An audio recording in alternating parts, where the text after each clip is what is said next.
Hey guys, welcome back. So as you can see, I finished my sweater from last week. Like this one just like flew off the needles. It is the V-back tee by Jamie, who is Knitosophy on Instagram.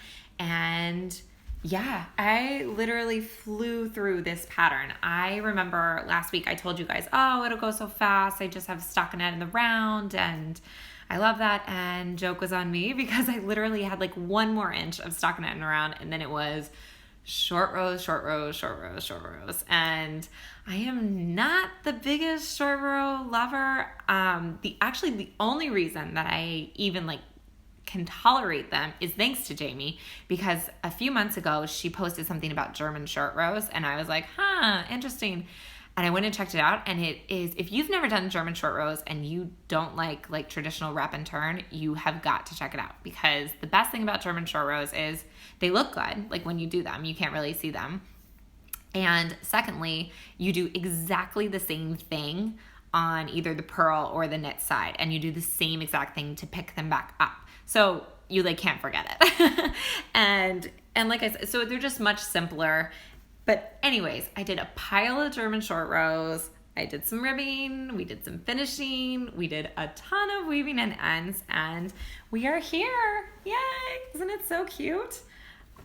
I'll put some pictures up too of it finished. But okay, so I knitted out of Tanis Fiber Arts, her single, I think it's like silk single cashmere base. It's the red one. And I actually know the colors. This white one is Luna. This kind of bluey purple is Blueberry Burst. And then this orangey pink is called Paisley. And so what I did for it is I actually did, Jamie writes a pattern where you can do 3, 4, or 5 colors. I did the 5 color version, but I only did it with 3 colors. So as you can see, I kind of like bookended the Paisley color with the other 2. I really, really like the way it turned out. I think that it's like color, but it's still really wearable, which is important when you're 34 like me. Sometimes when you're blasting the colors, it maybe doesn't work all the time. So yeah, I think it's really wearable. It's really cute, and the drape is awesome because the yarn has like some silk in it and everything, and just the single nature of it. Really beautiful drape, really easy to wear. I have a feeling I'll wear this a lot. So yay, so that's that. And since let's see, what else did I do? Oh, I finished the test knit I was doing for Shannon Cook, but I can't show you guys that yet. I will. And then I cast on a new sweater. You cast something off, you cast something on, right? So I cast on the Ingalls sweater, which is the newest one from Caitlin Hunter of Boylan Knitworks. And I'm just super stoked about this one. So what happened is I wanted a project to take to Italy with us, which we're leaving next week or in just a couple days to go. And I had been like, oh, what am I going to knit? What am I going to knit? As you do when you're going to travel. And I had this yarn that I actually bought the last time we were in Italy, which is about 1.5 years ago. And I was like, oh, I can't justify buying more yarn when we're back if I haven't even used the yarn I used last time. So I was like, I need a project for this. And I went through shawls and I couldn't find anything. And then Caitlin Hunter came out with this and I was like, done. DK weight sweater, easy construction, little bit of color work, tiny bit of lace, perfect. So I cast it on just yesterday.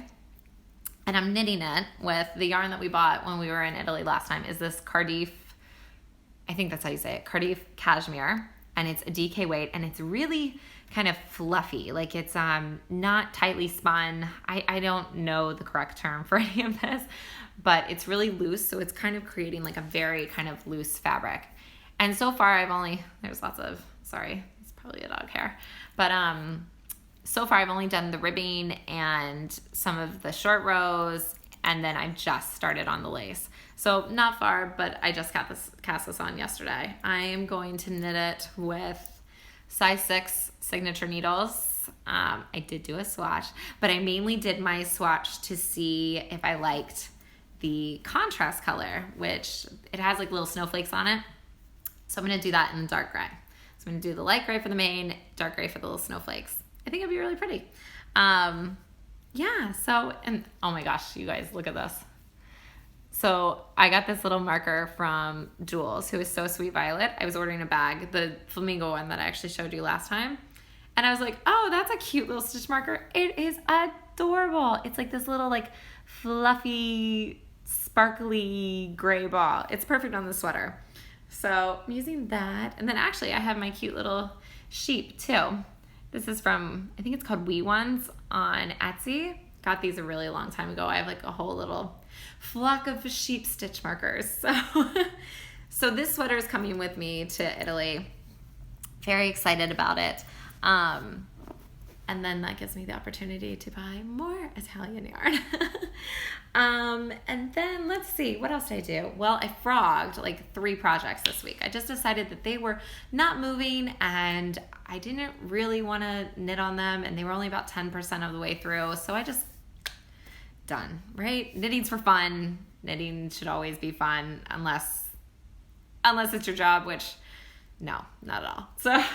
So it's got to be fun. So I frogged a bunch of projects, and that actually is very freeing. Makes you feel a little bit better. But I am going to cast on one more shawl for our trip, and I am going to take the socks that I showed you last week. So I'll have 3 projects, which should be more than enough. The other thing that I did this week, though, was I finished a really good audiobook. And guys, once I start telling you about the books I like, you might just want to like stop listening to this. If you're one of those people that really wants to like be, you know, challenged by the books you read or new thoughts or new ways of thinking, this is not the kind of books I read. I don't watch TV like at all. I don't know why, but I just don't. The only thing I watch is college football, and Game of Thrones when that's on. I do watch Game of Thrones, but that is it. So I like to read books that are the reality TV equivalent in literature. And so that's like what I read. But I read this really good kind of almost like Conqueror, not fantasy, a little bit historical fiction, young adultish, new adultish, called, let's see if I can get it to flip over. Nope, I can't. But it's called The Winner's Curse, and it's by Marie Kudkowski. That's my best guess on that one.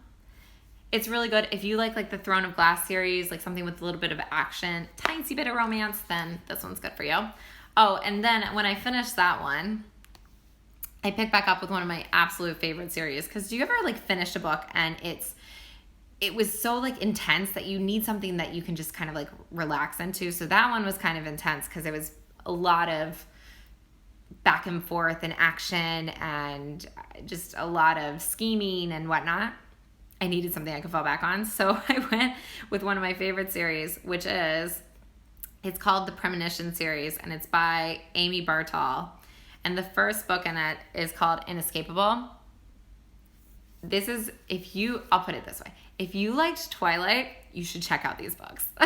It's the Premonition series by Amy Bartol.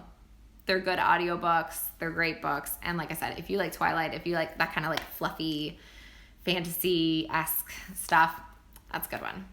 So that's about it. I was reading, I was knitting, I was listening to audiobooks, and now I really need to get like packing. But yeah, this is the big excitement for today. So hope you guys had a wonderful week and have a great week next week. I will see y'all probably when I get back from Italy. Yay!